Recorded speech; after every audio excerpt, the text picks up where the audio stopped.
Rick, normally in this spot we predict games, but I think we're going to switch it up a little bit today. The Central Texas area has 11 teams left playing in the UIL playoffs as we reach the regional round. A couple teams like the Stony Points, the Cedar Parks, even the Lake Travises, you're not surprised to see them here. You expect them to be here, but there are a couple teams that are surprises that we didn't expect to be playing after 2 rounds. So let's talk about those teams and talk about what they need to do to succeed and continue playing in the playoffs. Let's start off with Bowie. Bowie's 8-4, coming off a big one up against Pine Collins. They're going to play DeSoto on Saturday evening at the Palace. What does Bowie have to do to keep winning? Well, the Bowie just has to keep pitching the ball to Braylon Sorrells. All he did was rush for 150 yards the other day on about 30 carries. He's been carrying them for a while.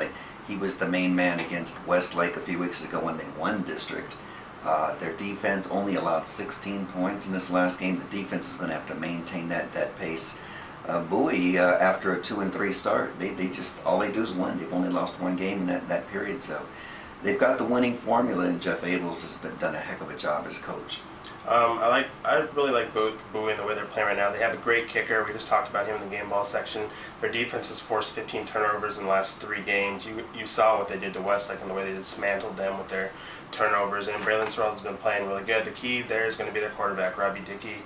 He's not going to be called upon to do a lot with the way they hand the ball to Sorrells, but when he is called upon, he's going to need to make those passes. If he can, complete maybe 10 passes a game, but we have a chance to knock off a couple teams, maybe beat DeSoto this weekend, and eventually maybe play Stony Point for that regional championship.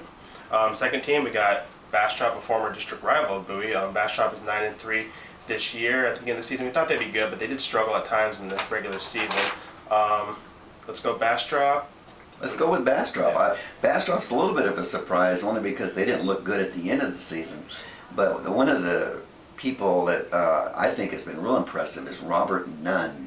He's a wide receiver who has not been chosen for any college. 18 catches the other day for 164 yards in the victory over Sulphur Springs. Josiah Monroe, as we've said all along, is a sensational quarterback, but you got to have weapons. His best weapon is Nunn, and I guess you could say he's second to none right now. Yeah, and Bastrop's going to play on Friday night at Cowboy Stadium against the undefeated Frisco Liberty team. We mentioned Josiah. The emergence of Nunn's very important because you need a sidekick. And once again, I think it comes down to defense because eventually there's going to be a team that shuts down Josiah Monroe. I mean, he's not going to have 6 blowout games. Eventually, some team's going to stop him, and so they're going to need his defense to counter that. So when he does eventually get stopped, they can still win and put a few points on the board. Last team, Leander, 7-5. They started off the season 0-4, but since that 0-4 start, their only loss was a 16-13 loss to Stony Point. They have Mesquite Horn on Saturday afternoon up at Baylor. What do they have to do to keep winning? Well, you mentioned it just now with the score of the last game, 14-7. Their defense has been playing lights out lately. Steve Gideon may have done one of his best coaching jobs ever when you consider they did start the season 0-4. I saw a couple of those games in the 0-4 start, and I thought this is not a very good football team, let alone a playoff team. He's done a great job at coaching. The defense has been playing lights out. They're going to have to score a few more points if they're going to continue to win in the playoffs, but right now the defense is leading them. They're going to have to get even more from them.